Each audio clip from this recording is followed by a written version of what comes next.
नमस्कार, मैं हूं बॉबी और आप देख रहे हैं एशियन स्काई न्यूज। दिल्ली के मुख्यमंत्री आतिशी के नेतृत्व में कैबिनेट की बैठक हुई और इस बैठक में दिल्ली सरकार ने बस मार्शलों की स्थायी नियुक्ति के मसले पर बड़ा फैसला लिया है।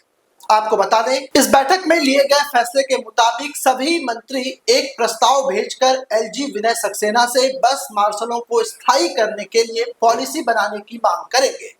एलजी से ये भी मांग करेंगे कि इस मसले पर अंतिम मसौदा तैयार होने तक बस मार्शलों को पहले की तरह बसों में नियुक्त करने की मंजूरी दे दी जाए।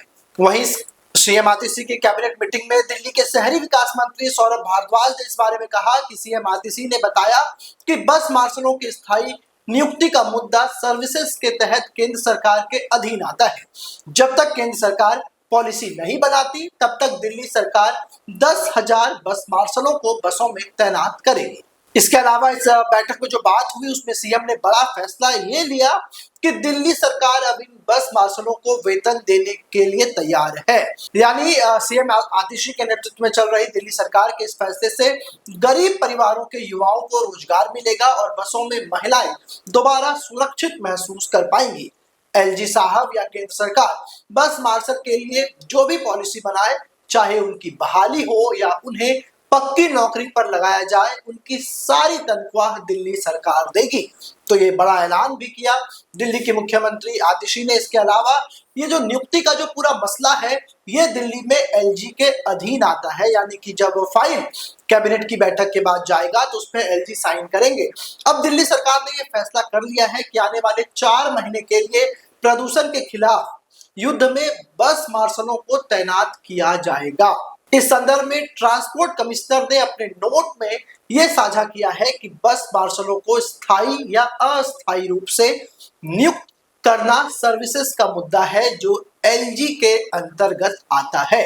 ये सुरक्षा का भी मुद्दा है, ये मसला भी एलजी के अधीन आता है, यानी कि बस में जो महिलाएं सफर करती हैं वो सुरक्षा का मुद्दा है और इनकी जो नियुक्ति होगी वो सर्विसेज का मुद्दा है जो एलजी के अधीन आता है। इसके अलावा हम वो बयान भी आपको सुनाएंगे कि दिल्ली के मुख्यमंत्री आतिशी ने क्या कहा है।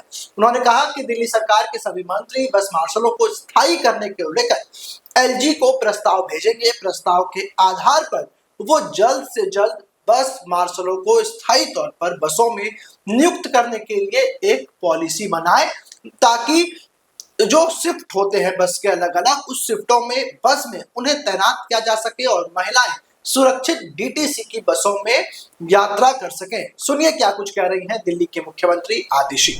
दिल्ली सरकार के सभी मंत्रियों की तरफ से हम प्रस्ताव भेज रहे हैं और उनसे आग्रह कर रहे हैं कि ये जो बस मार्शल्स और महिलाओं की सुरक्षा का मैटर है, क्योंकि वो उनकी डोमेन में आता है, तो वो कृपया इस पे जल्द से जल्द एक डिटेल्ड पॉलिसी बनाएं कि बस मार्शल्स को स्थायी तौर पे, परमानेंट तौर पे दिल्ली की हर बस में 2 शिफ्ट्स में रखा जा सके कि दिल्ली की महिलाएं असुरक्षित ना हो। दिल्ली सरकार ने ये फैसला लिया है कि तुरंत प्रभाव से 10,000 बस मार्शल्स को as is where is basis पर तुरंत रीइंस्टेट किया जाए। हमने उस प्रस्ताव के ऊपर अपने मंत्रियों की मीटिंग करके ये प्रस्ताव बनाया है।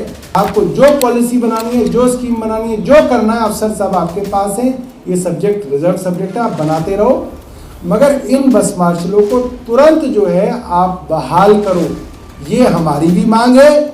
और मैं आपको बताने देना चाहता हूँ यही बस मार्शलों की भी मांग है, उनसे भी मैंने चर्चा की है, वो भी आए थे मिलने। केंद्र सरकार जो भी पॉलिसी बनाए रिजर्व सब्जेक्ट पे और चाहे उनकी तुरंत बहाली है, दिल्ली सरकार का ये कमिटमेंट है कि जो भी उसके लिए बजटरी रिक्वायरमेंट होगी, जितने भी पैसे की आवश्यकता होगी, सब बस मार्शल्स को वापस बसों में लाने के लिए उसका सारा पैसा दिल्ली सरकार देगी।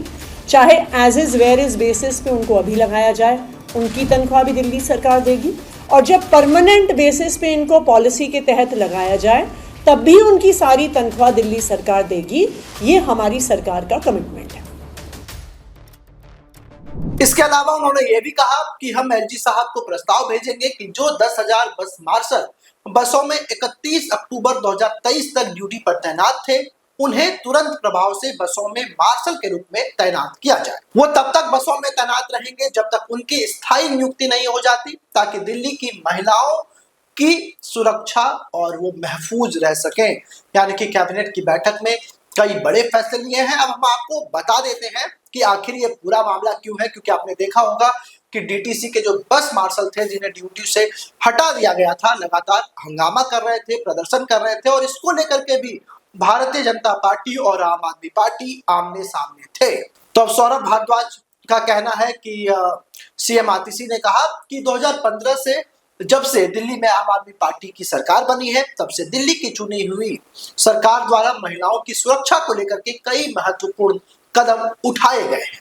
इसके अलावा इस तरह की जब बातें वहां पर होती थी कि महिलाओं को सुरक्षा दिया जाए, बस मार्शल की तैनाती की गई थी, और इसी कड़ी में डीटीसी बसों में महिलाओं के साथ अभद्र व्यवहार को रोकने के लिए बस मार्शलों को तैनात किया गया था। साल 2015 से डीटीसी बसों में 2 शिफ्टों में महिलाओं, बुजुर्गों और बच्चों की सुरक्षा को लेकर मार्शलों की नियुक्ति हुई थी। लेकिन 2023 से बीजेपी ने अपने अफसरों के माध्यम से बस मार्शल की इस स्कीम में विघ्न डालने का काम किया। सबसे पहले अप्रैल 2023 में बस मार्शलों के वेतन को रोक लिया गया, और फिर अक्टूबर 2023 से सारे बस मार्शलों को नौकरी से हटा दिया गया था। यह आरोप आम आदमी पार्टी का है।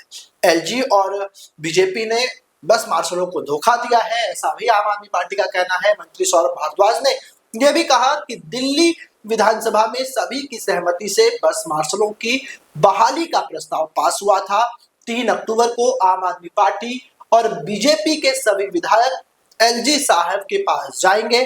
दिल्ली का पूरा मंत्रिमंडल भी एलजी के पास जाएगा और जिस कागज पर हस्ताक्षर करना होगा वो किया जाएगा। लेकिन बीजेपी के एक भी विधायक वहां पर नहीं पहुंचे।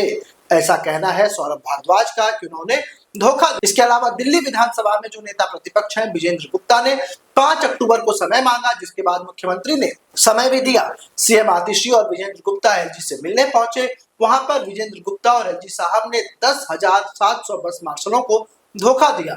उन्होंने उस प्रस्ताव पर साइन नहीं किए। जब विजेंद्र गुप्ता एलजी हाउस से बाहर निकले तो उन्होंने मीडिया में कहा कि दिल्ली की सरकार का प्रस्ताव एलजी साहब ने मंजूर कर लिया है और 1 हफ्ते के अंदर बस मार्शलों की बहाली हो जाएगी। ये सब उनके पास ऑन रिकॉर्ड है, ऐसा कहना है मंत्री सौरभ भारद्वाज का। वहीं 5 अक्टूबर से 5 नवंबर हो गए और वो प्रस्ताव मंजूर नहीं हुआ। उल्टा एलजी साहब ने एक और यू टर्न मारा और उन्होंने बोला कि मंत्रिमंडल उन्हें दोबारा प्रस्ताव भेजे, जिसके बाद दोबारा प्रस्ताव के ऊपर चर्चा हुई। एडिशनल चीफ सेक्रेटरी जो ट्रांसपोर्ट डिपार्टमेंट के हेड है, उन्हें नोटिस पे ये बात लिखी गई कि ये मामला सीधा सीधा सर्विसेज और पब्लिक ऑर्डर का है, जो सीधे तौर पर एलजी साहब के अधीन आता है। तो देखने वाली बात होगी कि जब दिल्ली सरकार ने इस कैबिनेट से इसको मंजूरी दे दी है, ये मामला अब एलजी के पास जाएगा, तो बस मार्शलों की नियुक्ति होती है या नहीं, या फिर इसमें कोई और पेच फंसा रहता है। तब तक के लिए इतना ही, दीजिए इजाजत। ऐसे ही तमाम खबरों के लिए देखते रहें एशियन स्काई न्यूज।